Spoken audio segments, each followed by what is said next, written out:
Hey guys, Saki here from SAKITECH, and in today's video I'm going to be talking about the iPhone XR and the fact that you should not buy the XR, you should probably get the XS instead of the XR.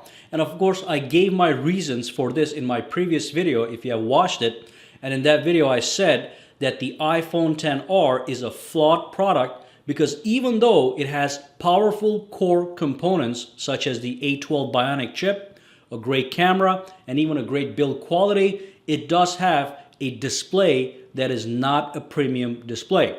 So the iPhone XS and the XS Max, they do have OLED displays with high resolutions and high pixels per inches. But the XR in comparison has a budget display. Now let me give you a little bit details before you go nuts.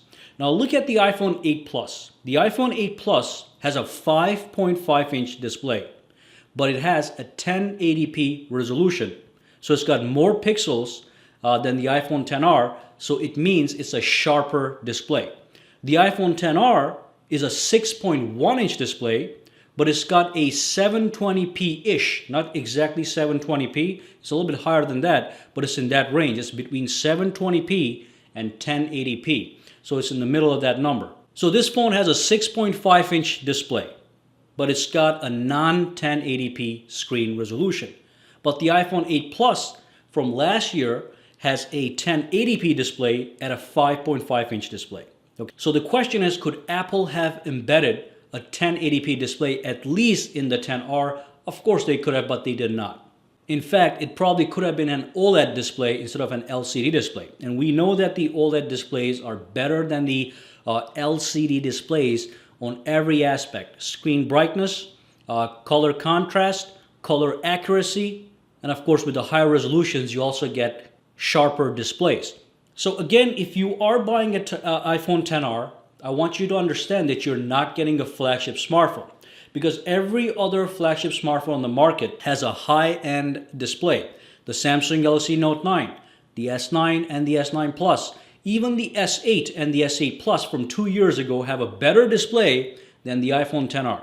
So why make a product that has such a great processor, the A12 Bionic, such a great camera, such a great build quality, because it's not an ugly looking phone, it's a nice feeling phone, and slap a low resolution screen on the actual product that doesn't even compete with phones from 2 years ago? Like I said, even the S7 and the S7 Edge have a sharper display and a more vibrant display than the iPhone XR. What I'm trying to tell you guys is, if you are in the market to buy an iPhone, if you just have to have an iPhone, and if you're looking at the iPhone XR and the XS, get the XS and not the XR. Just dish in the extra $250. Now if you're looking at the iPhone XR and the XS Max, the price difference is $400. So in that scenario, I might tell you to get the XR because $400 is a lot of money, but $250 is not. There's also some other differences between the XS and the XR. It's not just a display. You know, for example, the XS has 4 gigs of RAM, the XR has 3 gigs of RAM, which is not going to be a big deal. The biggest deal is the display, but there are little things on the XS that you're not going to find on the XR, again, such as a secondary camera if you're into photography like that.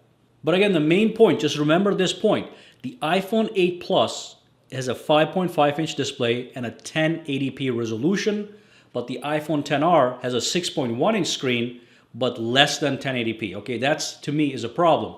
And of course, if you watch videos on YouTube with your iPhone XR, you're not going to be able to watch them at full 1080p. It's going to be downgraded.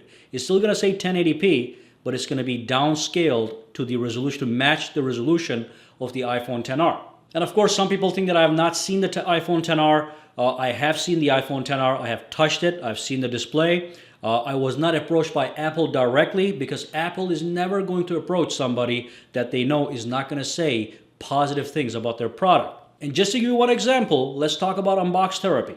So the guy has 13 million subscribers. Okay, he's a YouTube tech giant, but he does not get early access to Apple products. Why? Because they know that he might say something negative, because he was the founder of the video, the video that exposed the iPhone 6 to be bendable. Now, I didn't think it was a big deal, but it was a problem, and he highlighted that problem, and for that, he does not get early access to Apple products. So Apple will only approach YouTubers that they think are going to say only positive stuff about their smartphones, okay?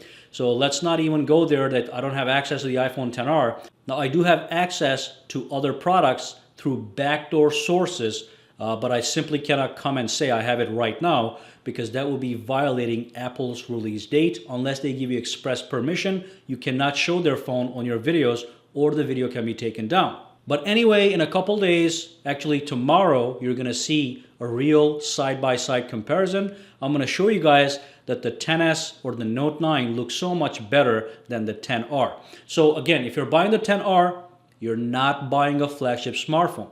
It's got a bad display in comparison to today's flagships, and it's basically a toy version of the iPhone XS. All right, guys? If you do have any questions, comments, or concerns, drop them down below. Let me know what you think. But calm down, it's only a phone. It's not a romantic relationship that you have to have with the phone, all right? Just stay with the facts. Have a fantastic day.